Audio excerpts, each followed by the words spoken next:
Velvet alibi. The night I followed my wife to room 314. I used to think you could keep a marriage alive by fixing small things. Tighten the hinge on the bathroom cabinet. Replace the light bulb over the stove before it fizzles. Learn the exact way she likes her coffee, 2 sugars, 1 cloud of milk. Stir clockwise because it tastes different, she swore. I believed attention was enough. What I didn't factor in was what attention becomes when it starts to fear itself.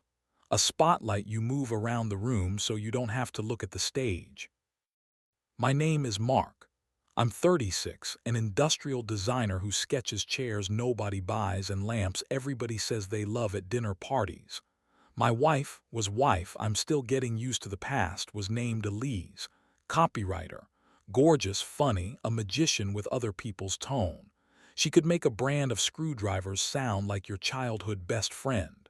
We met in line at a food truck. On our second date, she stole my hoodie. On our third, I gave up pretending. I didn't want to spend the rest of my life explaining things to her, just to watch her smile in the middle of my sentence.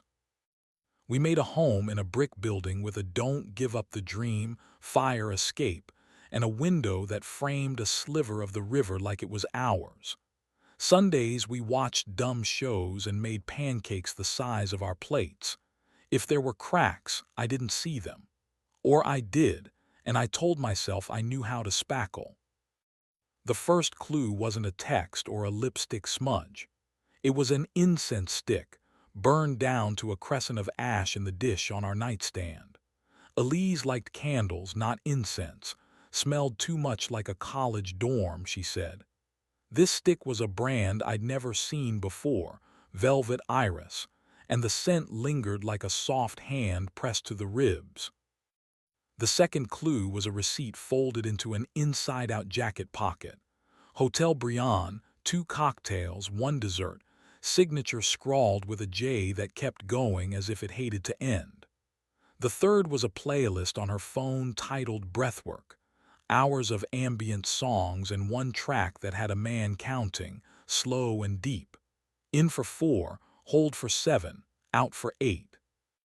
"Who's teaching you breathwork?" I asked from the kitchen doorway, like the question had just occurred to me and wasn't the only thing I'd thought about since lunch. She didn't look up from the basil she was tearing. "New class at the studio," she said, casual. "Julian, he's French but not the obnoxious kind. You'd like him." "I'm sure I would," I said, and in my head I pinned the word would to a corkboard where all my woods went to wait, heavy with what they implied. I tried to be sensible. I tried to be kind. Mostly I tried to be quiet. That lasted 4 nights and then I followed her. You can judge me if you want. My shoulders were already used to carrying that. Elise left for class, in a soft sweater I used to borrow, the way you steal from a thief because it keeps them honest. I waited 5 minutes and took the back stairs, my breath already auditioning for the 7-second hold. The studio was in a converted warehouse lined with windows. I watched through a pane smudged with the fingerprints of more innocent people. I saw the students in a circle on mats, eyes closed. And I saw the instructor, a man with a jaw like a promise and a t-shirt that said "Exhale," lean down to adjust Elise's shoulders. It was not an obscene touch. It was worse, respectful in a way that made intimacy look like medicine. Elise's lips parted around a breath I realized I hadn't heard since the winter before. I went home and rearranged the mugs by height, because control comes in ridiculous doses. I showered too hot and let the water drum against my back until my skin tried to escape. I told myself a story about trust. The story couldn't decide which one of us it believed. The next day, a message slid into my Instagram from an account with no posts and the name Velveteris314. "We need to talk." Hotel Briand, Friday, 8 p.m. room 314. "No, this isn't a prank. Bring your courage." I stared until the letters swam. It felt like getting an invitation to your own execution, RSVP optional but expected. I typed 3 replies and erased them. I settled on, "Who are you?" A bubble blinked. "Consider me the fire alarm." I told no one. That's not quite true. I told someone who wasn't no one, and that was the beginning of the second story, the one I didn't know I was in yet. Her name is Arya. She owns the little bookstore at the end of our block, the one that survives on charm and the fact that people like to be seen buying books. We'd been friendly. "Hello, nice scarf. Your dog likes the philosophy section," but nothing that required courage. 4 days after the message, I wandered in at closing with the air of a man hunting for a reason to stay, and she found me one. "You look like you're trying to read the end of something without flipping ahead," she said, locking the door. "You're half right," I told her. "It's more like I think the book is reading me." She tilted her head. "Do you need a miracle, Mark?" "I need ground. Maybe something to hold onto that isn't a doorknob." We drank herbal tea in the back room while the shop exhaled. Arya had a way of listening that made your pauses feel like part of the song. She didn't say, "You're overreacting." She didn't say, "I'm sure it's nothing." She asked me how I knew Elise liked her coffee and smiled when I could recite it. "People don't cheat because the coffee is wrong," she said. "They cheat because they forgot to taste it." "Or because someone else offered a different cup," I said, and we both laughed at the clumsy metaphor because it was better than crying. When I told her about the message, she didn't gasp or clutch my hands. She tapped the phone screen once, thoughtful. "Don't go alone." I wasn't planning to bring my book club. "You can bring me," she said, as if offering to hold a ladder while I changed a bulb. Simple, kind. A lifeline thrown with no leverage attached. On Friday, I put on the one shirt that makes my shoulders look like an answer. Arya wore a black dress that didn't ask permission from the night. In the cab, her perfume, something clean with a secret underneath, sat between us like a fourth passenger. She didn't pepper me with questions. She tapped a rhythm against her knee to whatever music her head plays when it's time to be brave. When my hand shook, her fingers anchor touched the back of it. Polite, intimate, YouTube approved. A lesson in how to turn tenderness into air. Hotel Briand had a lobby art piece that looked like melted keys. I wanted to laugh because, of course. We took the elevator to the 3rd floor. Room 314 was at the end of a carpet that pretended it didn't hear footsteps. I knocked once, then again, then almost turned away because sometimes hope wears the mask of cowardice. The door opened on a woman, mid-30s, hair like spilled ink, eyes that had already spent their tears and moved on to something sharper. "You must be Mark," she said. "I'm Mina."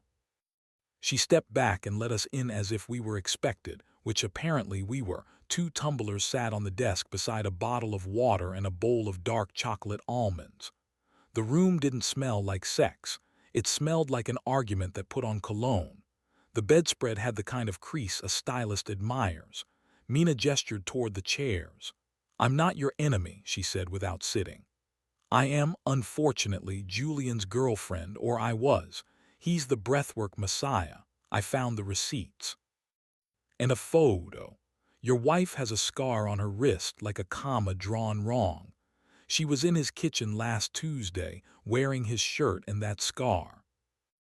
Every muscle in my neck became a rope. Arya's hand found my shoulder, squeezed once. Mina poured water, handed it to me like a prescription. "I thought you should hear it from a human being and not a comment section," she said. "They're meeting here tonight at 9. I checked my watch, 8:43. "What's your plan?" Arya asked Mina in the voice of someone who had dismantled a few plans before breakfast. "Simple," Mina said. "We say hello. We let them explain if they've got that myth stored up. Then we ask for our choices back." I could have chosen a lot of things. to storm home and set the mugs on fire, to wait in the hallway like a ghost with a morality speech. What I chose was to breathe. In for 4, hold for 7, out for 8. When the lock turned on the other side, the numbers lined up without my consent. Elise smelled me before she saw me. She always could find me with her nose, a party trick we used to love. The door swung open, she froze, and 4 expressions tried to live on her face at once: apology, anger, fear, relief. Behind her stood Julian, t-shirt missing the exhale, posture of a man who has practiced saying, "This isn't what it looks like," to a mirror. "Hi," Elise said to me, her voice 2 sizes too small. "Mark, this is." "Please don't," Mina said, stepping into view. "We're all literate." Julian made a sound like a tire hitting a curb. "Mina, what are you? This is inappropriate." "Inappropriate," Arya repeated, almost gently, as if tasting a fruit she wasn't sure was ripe. She didn't have to say more. The word wobbled and fell over on its own. "I wanted to talk," Elise said to me, hands twisting. "I was going to, I didn't know how to start." "Breathwork suggests with an inhale," Arya murmured, which made me love her a little and want to stop loving her, all at once. "Start with this," I told Elise, somehow calm, as if my heart had hired a professional to speak for it. "How long?" 2 months, she said, so fast we both knew it was longer. It wasn't Mark, it was like I could breathe again. He. "Counts," I said. "I heard." Her eyes scattered. "No, it was me. I forgot what it's like to feel the floor, to have someone see you without a caption." "I see you," I said quietly, and it wasn't a reply. It was a sentence that had been sitting in my mouth for weeks. Julian tried to step between us. Mina pivoted, soft as a cat, and her posture alone told him to stay exactly where he was. "This is where you apologize and then stop explaining," she said to him. "Try it." He didn't. Of course he didn't. Men like Julian bandage their guilt with philosophy. He talked about energy and bodies and honesty as courage. He said he and Elise were exploring a truth. Arya leaned her shoulder into mine, a small wattage of warmth that made his words slide off. "I'm not here to negotiate an open marriage," I told Elise when Julian had exhausted his stock of heady verbs. "I'm here to decide if the house we built still has a door with my name on it." Elise's lip trembled the way it does when she's about to lie with good intentions. She caught it, bit down, and chose a harder thing. "I didn't trip into this," she said. "I walked. I wanted. The part of me I set aside when we started to be we. And then I kept going past what was fair." There are moments when the kindest thing you can do to a feeling is not to dress it in more language. I nodded once. I took off my ring. I didn't throw it. I set it on the desk beside the almonds. I watched my hand look older than it had that morning. "You can keep the apartment this month," I said, practical because practicality can be mercy. "We'll split things. We'll talk when we can speak like people who cared." "Mark," she whispered, and her fingers twitched the way they did the first time she reached for mine in that food truck line. I stepped back, and that was our goodbye kiss, the space that opened where my mouth had always been. We didn't storm out. Mina collected her bag. Arya waited until I moved. In the hallway, the carpet finally admitted it could carry feet. We rode down in silence. In the lobby, a couple laughed at something private. It sounded like the past. When the doors slid open, the city air washed my lungs like a clean shirt. I didn't know if I wanted to cry or sleep for a week or run until my legs mutinied. Arya stood with me on the sidewalk like we were waiting for a weather report. "You handled that like you had practice," she said. "I rehearsed every night in my head," I told her. "Turns out the head is a terrible rehearsal space." We walked, not holding hands, not yet, But sometimes our elbows found each other and rested a second, two magnets remembering their job. The wind fussed with her hair. I wanted to tuck it behind her ear, but some gestures should be earned slowly or they turn into theft. Back at the bookstore, she unlocked the door and turned on the lamps. None of them were bright. They were the kind of light you give to people who have been staring too long at things that burn. We didn't undress. We didn't try to prove to the night that we were alive by doing anything the morning would regret. We stood between two stacks of poetry, and she stepped close until the heat of her chest met mine, and that was enough to reroute my blood. She rose on her toes and kissed me at the corner of the mouth, patient as a tide. My hands found her waist the way you locate a light switch in the dark, slow, certain, grateful when it works. It was soft, it was safe. It was a door I could choose to open by inches. If there is an algorithm for what YouTube allows, we stayed comfortably inside it. I had no desire to narrate anything our skin could learn tomorrow. "I don't want to be a rebound," she said into my shirt. "Then be a lighthouse," I said. "Let me steer by you until I can see my own shore." She laughed, small and surprised, and her breath warmed the place where my throat meets my collar. We stayed like that until the clock in the back room cleared its throat. She pressed her forehead to mine, a secular blessing. "Go sleep, Mark," she said. "Let your heart do the night shift without you." Elise moved out 2 weeks later. Half the drawers exhaled. The plants leaned toward the windows as if curiosity could photosynthesize. I changed the sheets. I left her favorite mug in the cabinet purposefully for a while, because love doesn't disappear. It turns into an object you don't need every day. Mina sent me a photo of the city from a different angle. "I'm fine." I believed her. Julian posted a video about accountability where no one's name appeared, which felt appropriate. He was excellent with air. I didn't become a better man overnight. I became a man who could say no to the part of himself that thought suffering was romantic. I kept going to Arya's shop, first because my hands remembered the door handle, then because the minute after I walked in my shoulders fell 2 centimeters, and then because she started choosing a book for me without asking, and she was always right. We danced exactly once in the back room. A waltz hummed under our breath, shoes scuffing the rug. Her cheek on mine, the slow pattern of our steps, her fingers drawing half-moons at the nape of my neck. If desire were a city ordinance, we obeyed it and still managed to make the most human kind of noise. When we stopped, she didn't ask what the dance meant. I didn't promise anything except that I would show up. Months later, I passed the Hotel Brion and had a thought I'd like to frame. I could walk in, ride up, knock on a door for the thrill.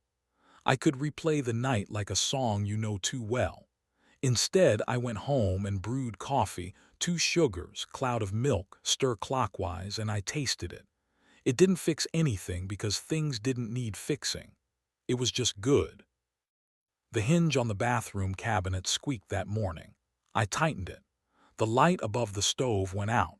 I replaced it. Maybe attention isn't the thing that saves you. Maybe it's what you turn it toward when the stage you love changes sets without telling you. Maybe the miracle isn't that you get to keep everything.